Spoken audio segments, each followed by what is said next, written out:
questão melhor, onde foram ter letras minúsculas e separadas as palavras, então teve uma colocação melhor, tá bom? Mas vamos iniciar então dizendo o seguinte: por que eu preciso estudar grego? Eu não quero ir passear na Grécia, ou se for passear na Grécia eu vou ter lá um guia que vai poder fazer tradução para mim, né? Vou ficar lá só 8, 10, 15 dias, vou vir embora para casa, isso vai ser uma vez na vida ou na morte. Então, para que eu vou perder meu tempo aprendendo grego? Aprender inglês é normal, espanhol também normal, italiano até também, francês, mas grego, para quê? Então, na realidade, a importância que nós temos para aprender o grego é o seguinte: nós sabemos que a Escritura Sagrada, composta de Antigo e Novo Testamento, cada uma foi escrita numa língua peculiar, tá? Então nós temos o Antigo Testamento, ele foi escrito em hebraico, na sua grande maioria, em hebraico, tá? E algumas porções escritas em aramaico, pouquíssimas, poucas coisas. Por exemplo, lembra aquele texto de Daniel, que o rei viu lá uma mão, e a mão escreveu na parede Mene Mene Tekel Farsim, né? Então esse termo Mene Mene Tekel Farsim é aramaico, né? Não é hebraico, é aramaico. Então são esses textos que tem na escritura com referência a uma literatura aramaica. Então são pouquíssimos versículos, tá? E uma boa parte em Daniel ali mesmo, tá certo? Então a grande maioria é a língua hebraica, que nós vamos estar também estudando. O Novo Testamento já não, ele já foi escrito na língua grega, tá? Na língua grega. A língua grega, por que ele foi escrito na língua grega?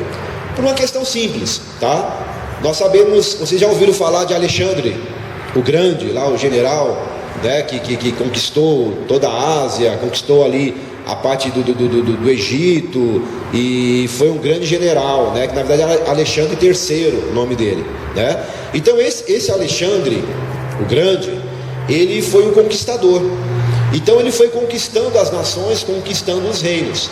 Ora, e como ele era de origem helenística, de origem grega, a língua que eles falavam era o grego. Automaticamente, quando alguma potência se tornava o império, automaticamente ele incutia nos seus escravizados, na sua população, a língua que lhe era peculiar. Quando Roma se tornou império mundial, qual foi a língua que foi infundida? Foi o latim.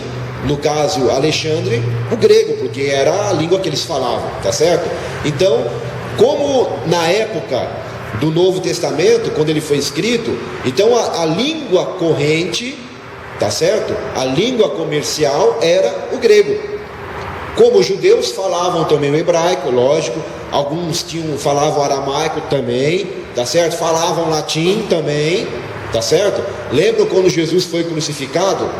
Que colocaram sobre ele uma tabuinha, e naquela tabuinha escreveram ali a mesma coisa em 3 línguas. Vocês lembram qual era?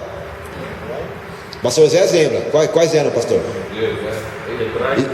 Escreveram em 3 línguas acima de Jesus, não foi só numa língua, né? Eles escreveram. Quem lembra? Você não lembra, pastor? Que coisa feia. Não lembro? Mas se você me der 3 minutos, eu me lembro. Então vai, 3 minutos, vai. Vou deixar você lembrar. Então por que escreveram em 3 línguas? Que o pastor Zé vai ter uma revelação daqui a pouco ali, profunda, e vai achar.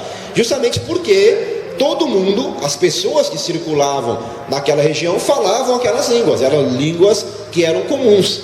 Aliás, se nós formos ver fora do Brasil, quase todo o país fala mais do que um idioma. Pouquíssimas nações são como nós, que só fala português e mal outra língua. A maioria não, desde criança já aprende 2, 3, 4, 5 idiomas, né? Isso fora as regiões que tem dialetos. Tem lugares que tem 30 dialetos, 200 dialetos. O senhor me revelou. Revelou? Qual que foi?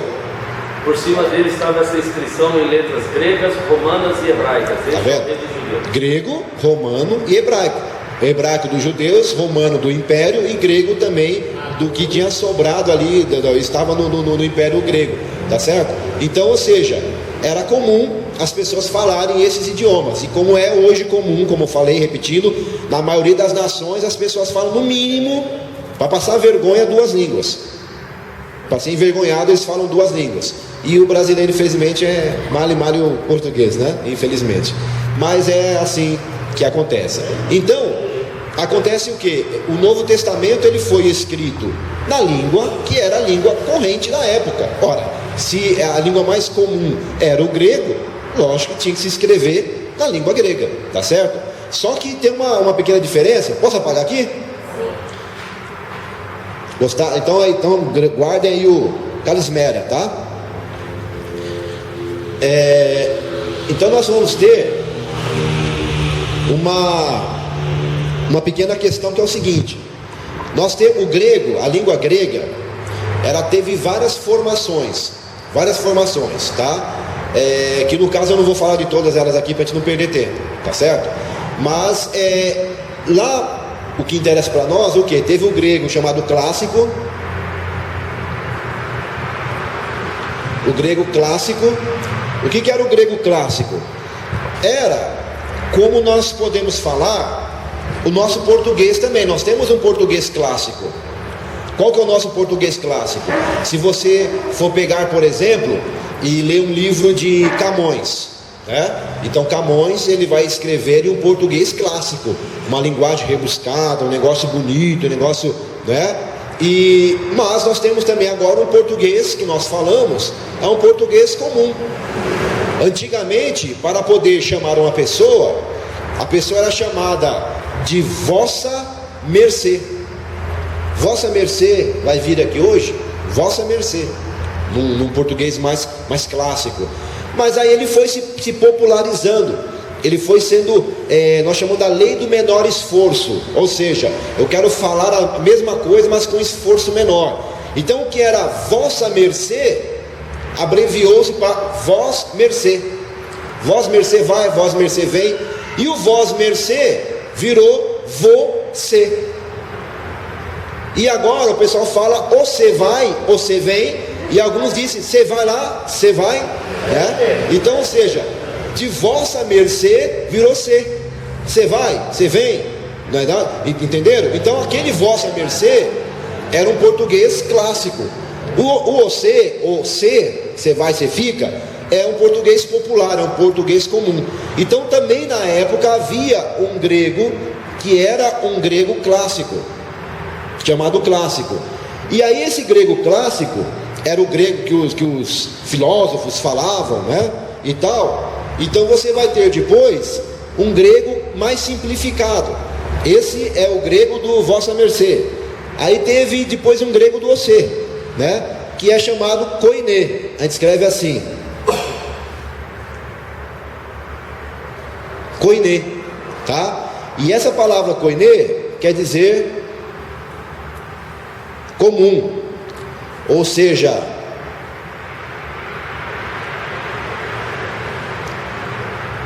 popular, tá? A língua se simplifica. Vocês acharam aí? Vamos lá.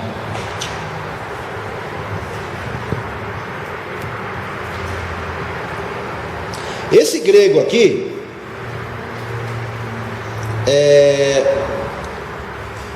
eles tiveram a duração de 330 aqui antes de Cristo, tá? Até 330 depois de Cristo, tá? É onde essas línguas elas tiveram a sua duração, tá certo? Aí acontece o que? Aqui, tá? Isso. Então vocês observem, 330 antes de Cristo e 330 depois de Cristo, considerando o koiné e o clássico antes dele, na simplificação do koiné, do clássico para o koiné. Então vocês vão ver que depois que Jesus veio, essa língua ainda foi falada ainda por muitos anos. Depois continuou sendo falada, mas foi chamada grego bizantino, porque aí teve uma pequena uma questão histórica da invasão de Bizâncio e teve umas questões aí de guerra, tal, que eu também não vou entrar aqui para não perder tempo com isso. Mas mudou-se um pouquinho, tá? E hoje, na Grécia, é falado o quê? O grego chamado moderno, que não é nem o clássico, nem o koiné, nem o bizantino, tá? É um grego chamado moderno.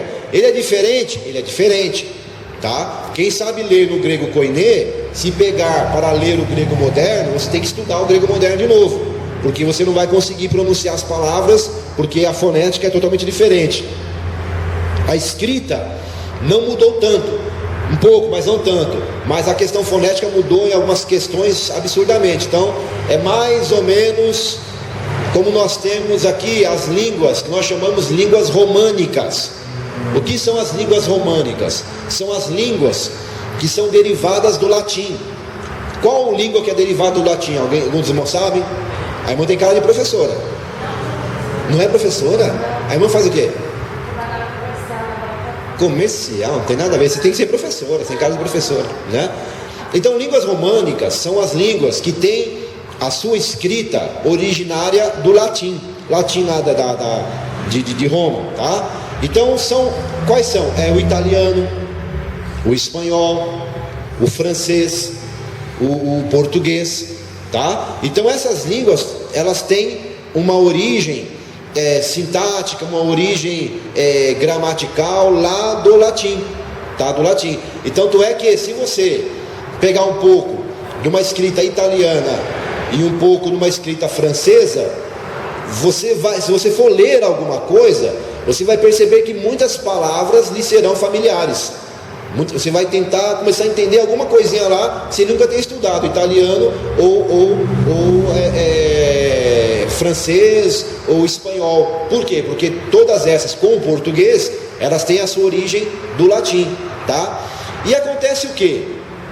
Assim como a nossa língua ela tem a origem lá do latim, nós temos também no nosso vocabulário, tá? Nós temos também uma gama de palavras de outras origens.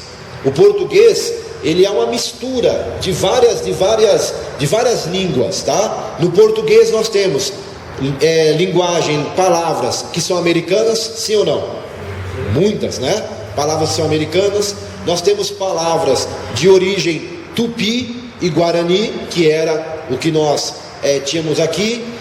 Por exemplo, quando você fala Itapevi, Itariri, Itaquacetuba, Anhanguera, Moca, todos e mais tantos nomes que tem, são tudo nome tupi-guarani, né? Das palavras que eram ditas aqui, né? Que eram faladas aqui no Brasil. Nós temos palavras americanas, nós temos palavra italiana. Quando se fala pizza é da onde, né? Então a pizza, você tem palavras também de origem portuguesa e também de origem portuguesa de Portugal, tá? E você também vai ter origem de palavras gregas. Nós vamos ter várias palavras. Não deu tempo de eu imprimir, mas na aula que vem eu vou trazer para vocês uma lista. Eu vou ver se eu consigo selecionar assim, pelos meus cálculos, eu posso estar errado nos meus cálculos, mas eu calculo que em língua portuguesa nós devemos ter aproximadamente, assim, eu vou chutar dois números bem distantes, de 5.000 a 10.000 palavras que são de origem grega, que nós temos no nosso meio, que nós falamos todo dia e não sabemos que é de origem grega. Eu vou imprimir algumas, na aula que vem eu vou trazer, eu vou ler com vocês aqui, tá? Então vocês vão perceber que vocês conhecem mais grego do que vocês pensam, tá? Hoje eu vou falar algumas, mas aí na aula que vem eu vou trazer escrita, a palavra em português, a palavra em grego, vou imprimir e vou entregar uma folhinha para vocês, tá? Por exemplo, quando a irmã... Quer falar, pastor? Eu ia citar apóstolos. Então, o pastor Oséias, ele já está tendo a vocação de ser um apóstolo, entendeu? Então, apóstolos, né? Então aí que tá. Tem palavras que nós vamos ter no português que na verdade elas são apenas a transliteração de uma palavra de outra língua. Os irmãos entendem o que é uma transliteração? Não é tradução. Transliterar é o quê? É quando você pega uma palavra de um idioma e você reproduz o mesmo som no seu idioma. Então você não traduz a palavra. Por exemplo, Como que se fala em grego? Apóstolos. Ok, em português, apóstolo. Então, se na verdade não houve uma tradução, né? Foi o mesmo som da palavra apóstolo lá, trouxe para apóstolo aqui, tá? Agora, o que quer dizer apóstolo? Se eu fosse traduzir, aí sim, é o enviado, aquele que é enviado, o mensageiro. Aí sim, aí eu traduzi a palavra apóstolo. Mas quando eu pego apóstolo de lá e trago apóstolo para cá, isso é transliteração, não é uma tradução. E nós temos então na língua portuguesa muitas palavras que são de origem grega e que nós nem sonhamos e sabemos, tá? Por exemplo, quando você fala o nome Helena, tem muitas pessoas que se chamam Helena. Helena, na verdade, um ajuste da palavra Helenos. E quem que é o Helenos? Helenos é um grego, é um cidadão grego, ele é o Helenos, né? Então, ou seja, Helenos, a Helena pegou simplesmente uma transliteração de um nome e colocou-se no outro, tá? Como por exemplo, quando uma mulher ela tem que fazer um Papa Nicolau, tá? Qual é o médico que ela procura? Ela vai no urologista, ela vai no podologista, no gastro, onde que ela vai? Ela procura o ginecologista, tá certo? Por que ginecologista? Então vocês vão ver que na verdade essa palavra é grega, tá? Você vai ter esse final ginecologista, esse final logista vem do grego logos, que quer dizer estudo ou tratado, e o gine vem do guiné em grego, né? Que quer dizer mulher, tá certo? Então o ginecologista, ele é o que? É o médico que trata da mulher. Mas isso é grego, as duas palavras são gregas, tá? Então você tem uma unha encravada, a unha encravou e está muito ruim, e você tem que procurar um profissional ali bom para poder tratar das suas unhas. Você procura que profissional? O podólogo, né? Então, o podólogo, a mesma coisa, o logo aí de logos, de novo, e o podós, que são os pés.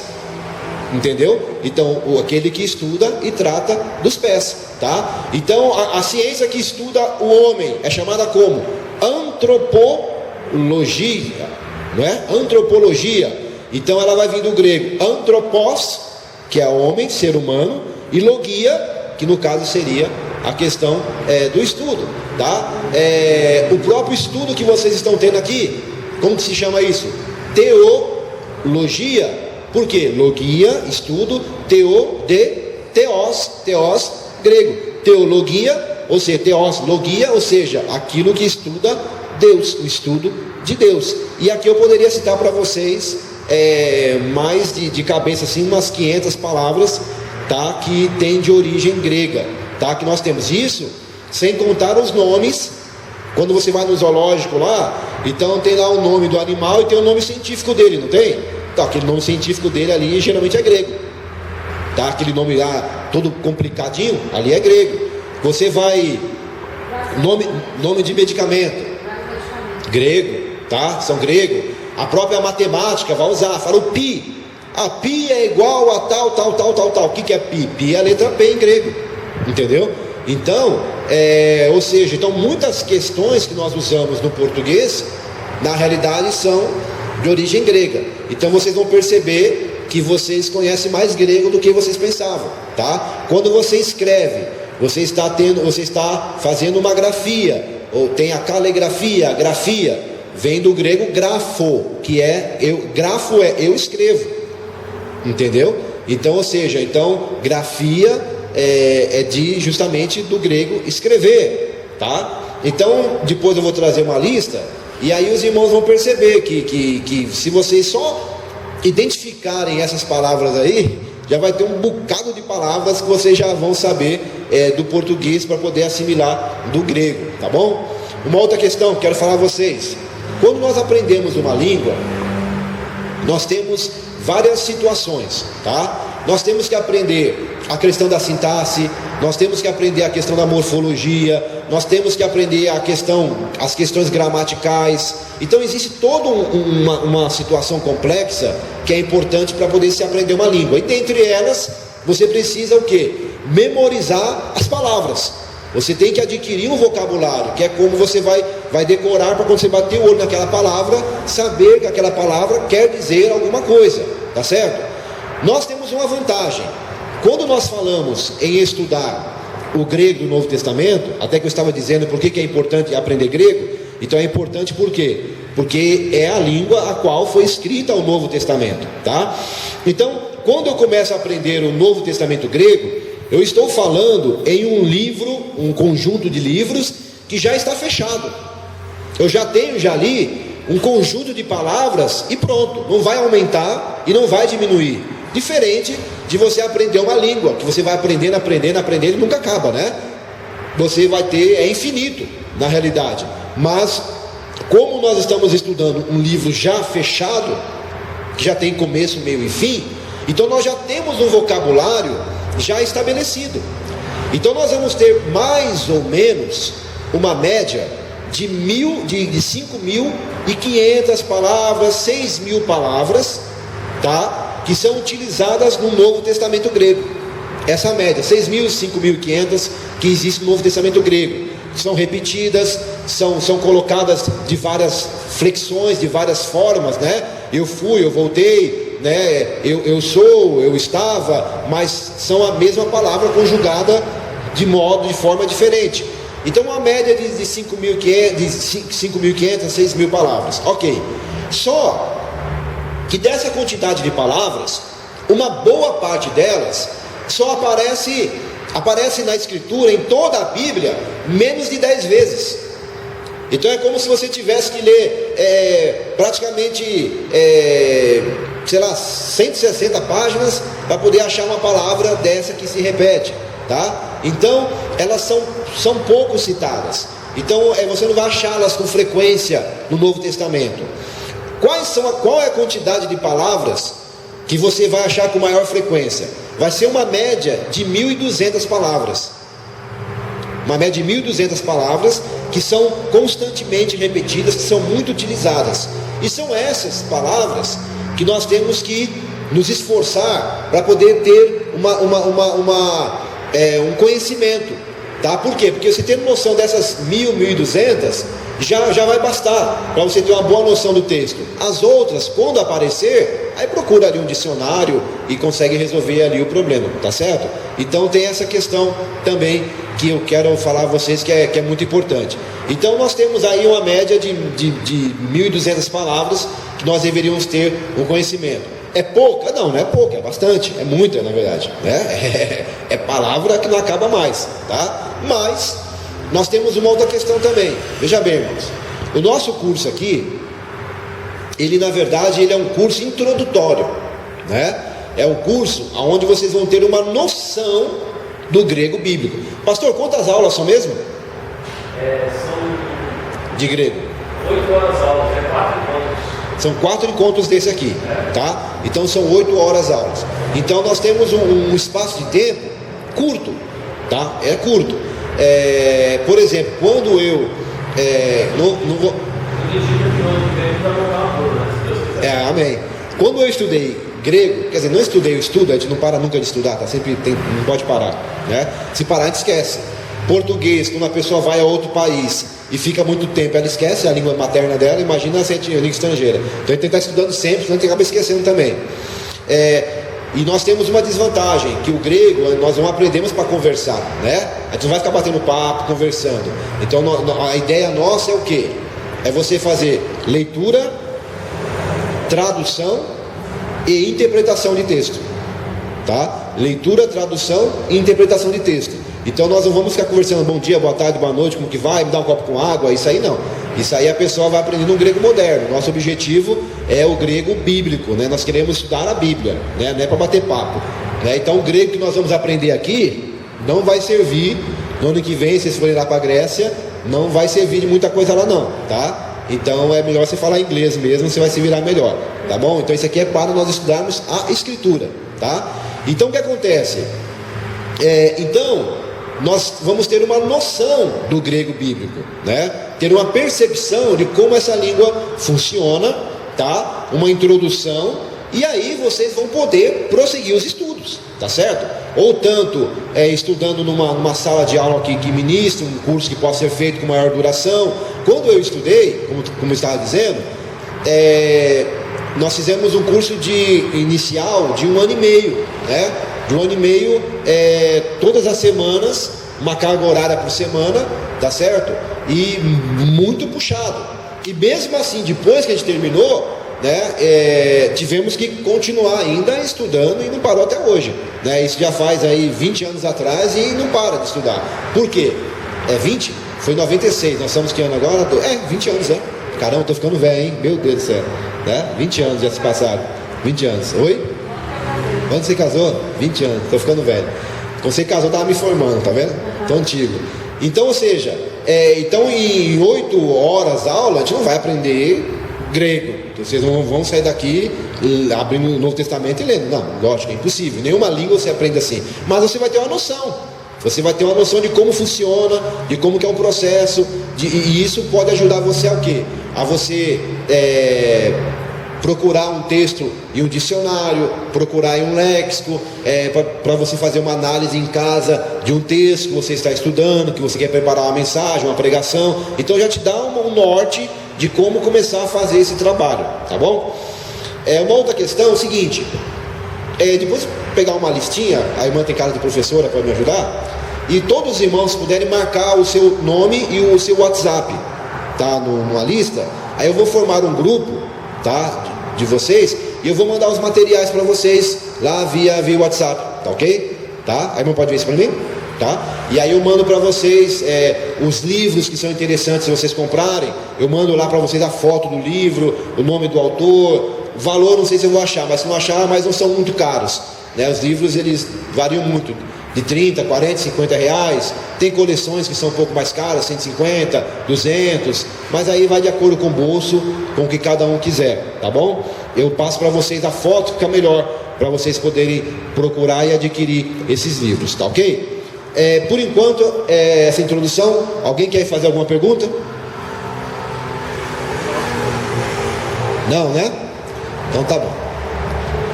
Ok. Então, se vocês abrirem aqui a apostila, na página, deixa eu abrir aqui, página, só um pouquinho, espera que eu vou achar, é a página 106,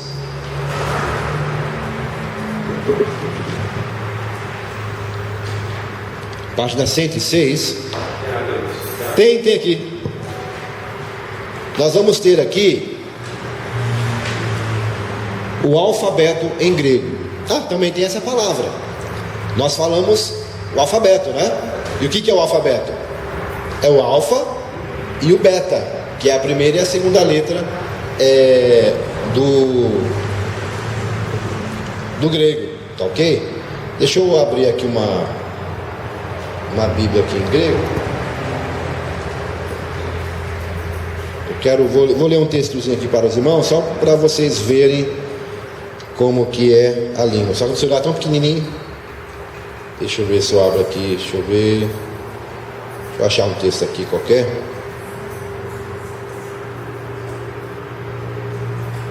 Deixa eu ver. Vou ler o Pai Nosso aqui, tá? Ficar mais fácil. Vocês já estão acostumados a ouvir, né? Cadê?